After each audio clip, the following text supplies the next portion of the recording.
Welcome to Talmudic Treasures. Today we're learning Ketubot page 80, which discusses that when a woman brings possessions into a marriage, which is called Nichse Malug, she keeps the land, and he has apparently full rights to be able to enjoy the fruit. And he can continue to work the land and continue to enjoy the fruits. Now the question is asked, is he allowed, instead of actually eating the fruits himself, is he able to sell that right to some stranger, to someone else?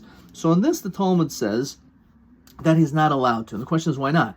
If he is in fact an owner of this fruit that she brings in, she brought in the land, but he has right to the fruits. If he really has rights to the fruits, why does it mean he can only eat it? Does it make sense he should be able to sell that right as well? And therefore some other person can now work the field? So in this, the Talmud says a couple of reasons why it should not be done.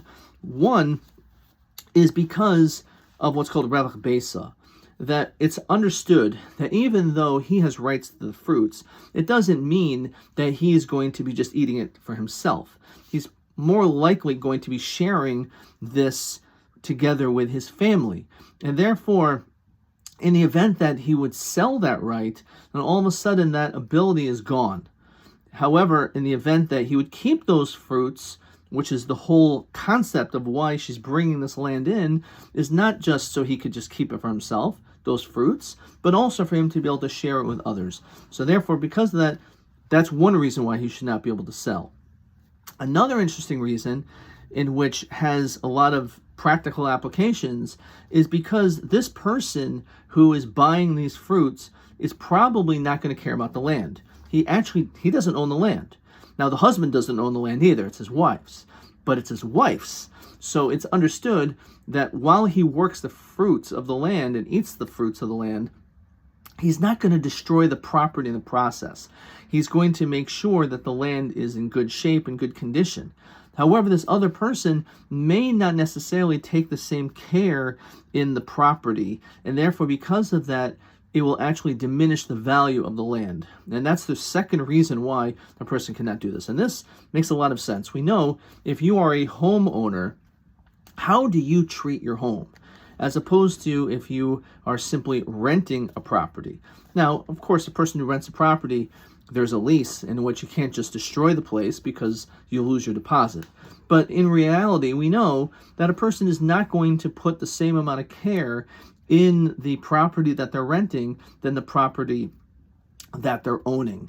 And it's logical, because once you own something, or in this case where the husband and the wife are sharing this land together, and because of that, they're both going to want to make sure that this property is in the best condition, so that it will remain in great condition for all their many years together. However, if you do not have any connection to this fruit anymore because you sold it, this other person is not going to care about the property as much. And therefore, that's a second reason why a person is not allowed to do this.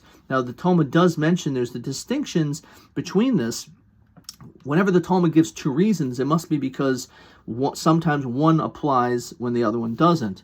And for example, imagine that you sold the fruits, the rights of the fruits, but it's right next, you live right nearby the field. So this way you can still keep a sharp eye to make sure that you know that this person is not destroying the property, which is the same thing. If you, let's say you are renting a property and the landlord lives very far away, so there's a much greater likelihood that that property is not going to be upkept well because you're not keeping a sharp eye on it.